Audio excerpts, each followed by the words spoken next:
In terms of the benefit of our work, to start with, the role that EACO plays is that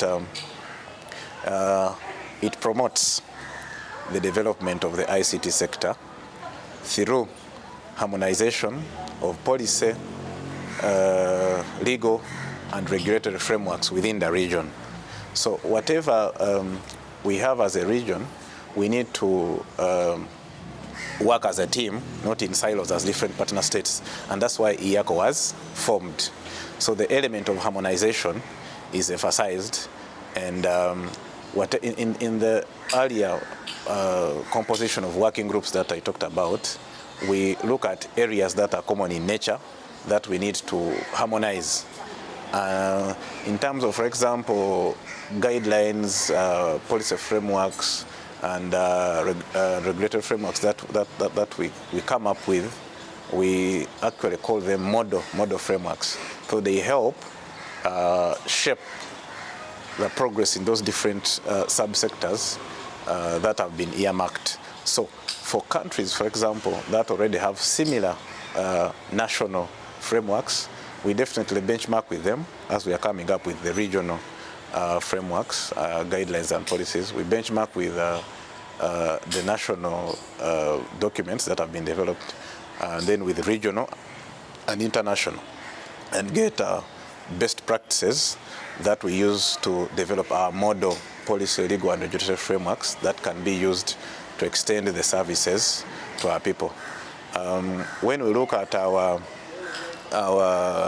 vision, which is a digitally empowered East African region, it says a lot, and actually it shapes the activities that we come up with following our strategic plan. So we desire to extend services closer to each and everyone in the East African region.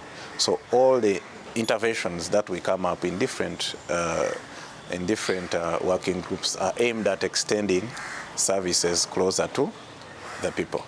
Of course, we feed into the different regional and international agenda. All of us actually within the ICT space are talking about inclusion. We are talking about the connectivity gap, the gender gap that we need to actually work on.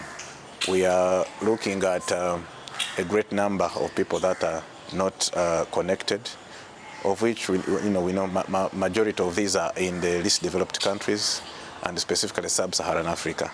So we are part of a team that is meant to reduce that gap in terms of the digital divide and bring services closer to our people. Definitely, as we talk of services, we include areas of affordability and inclusion for all the disadvantaged areas.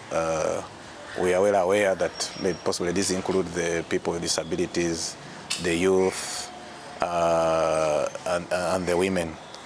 Majority of Africa is actually composed of people that are below 20 years actually, the youth below 20 years. So we need to plan accordingly for them. And these are people, in most cases, that are at the moment tech savvy, and they require a lot of services. And of course, they embrace them. They are not like the way maybe possibly maybe parents used to be, because now the environment has changed a lot, and they desire and are willing to adjust and take up the services that we